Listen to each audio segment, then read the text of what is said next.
Hello বন্ধুরা, welcome back to my channel. কেমন আছো তোমরা সবাই? আশা করছি সকলেই খুব ভালো আছো। বন্ধুরা, আজকে আমি আবারও তোমাদের জন্য একটা রেসিপি নিয়ে হাজির হয়ে গেছি। আজকে আমি তোমাদেরকে দেখাবো একদম বিনা তেলে বেগুন ভাজা বানিয়ে।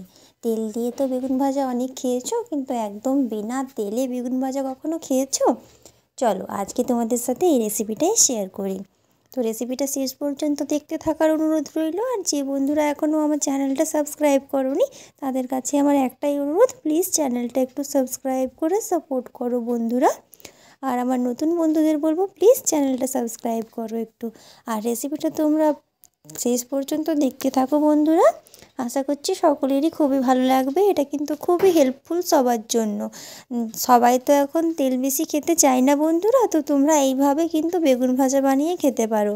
খেতে কিন্তু খুবই ভালো লাগে। তো চলো রেসিপিটা শুরু করি। দেখো, প্রথমেই আমি নিয়ে নিয়েছি বেগুন।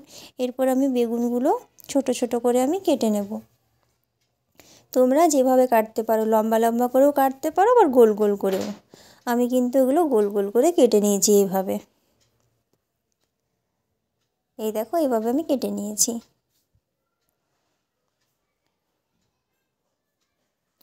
এরপর বন্ধুরা এর মধ্যে কি কি অ্যাড করছি তোমরা দেখতে থাকো।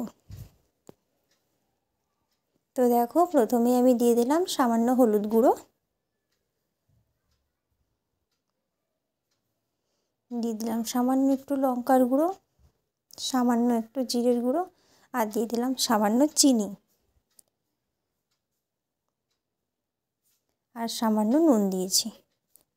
এগুলোর উপর হাত দিয়ে খুব ভালোভাবে আমি মেখে নিচ্ছি। এভাবে ভালোভাবে মেখে নিতে হবে, দুদিকটাই ভালোভাবে একদম মাখিয়ে নিতে হবে। তো কড়াইটা গরম হলে বন্ধুরা এভাবে বেগুনগুলো একটা একটা করে দিতে হবে। তো দেখো, কড়াইয়ের মধ্যে একটা একটা করে বেগুনগুলো আমি দিয়ে দিচ্ছি।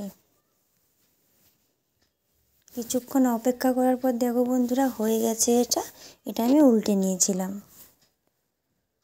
তো দেখো কত সুন্দর ভাজা হয়ে গেছে। এরকমভাবে উল্টে পাল্টে ভেজে নিতে হবে। এবার চলো এগুলো আমি একটা একটা করে তুলে নিই। তো দেখো বন্ধুরা, বেগুনটা ভাজা হয়ে গেছে আমার। একদম বিনা তেলে কিন্তু বেগুন ভাজাটা আমি তৈরি করেছি। দেখো কতটা সুন্দর কালার হয়েছে। এই কালারটা হয়েছে বন্ধুরা চিনিটা দেওয়ার জন্য। তো তোমরা এইভাবে বেগুন ভাজা বানিয়ে খেতে পারো, আশা করছি ভালো লাগবে। তো এইভাবে অবশ্যই একবার বানিয়ে খেও, আর আমাকে কমেন্টসের মাধ্যমে জানাও যে কেমন হয়েছে। খুবই ভালো লাগবে বন্ধুরা, একবার না খেলে তোমরা বুঝতে পারবে না।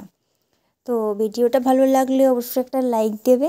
আর এইরকম ধরনের আরও নতুন নতুন রেসিপি পাওয়ার জন্য কিন্তু আমার চ্যানেলটা অবশ্যই সাবস্ক্রাইব করতে হবে। আর পাশে থাকা বেল আইকনটা প্রেস করতে হবে আমার ভিডিও নোটিফিকেশান সব থেকে আগে পাওয়ার জন্য। সবাই খুব ভালো থেকো, সুস্থ থেকো। দেখা হবে আবার নতুন কোনো ভিডিও নিয়ে তোমাদের সাথে।